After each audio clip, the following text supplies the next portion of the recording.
Daudz domā, kas ir faktori, kas ietekmē automašīnas cenu. Jā, tas ir noteikti pats galvenais faktors, pats perekups, cik viņš grib nopelnīt un ko viņš grib ēst pusdienās un vakariņās.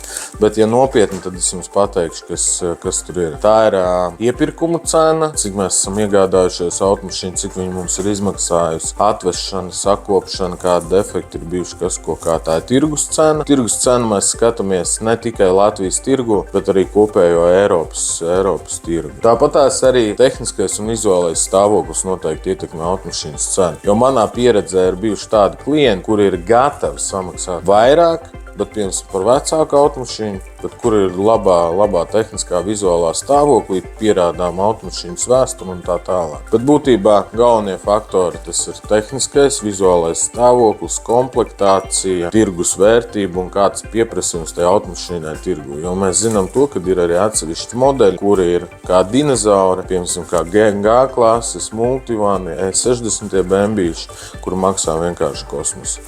Ja tev patiks, spied laiku, tad būs citi video vēl par nomanību.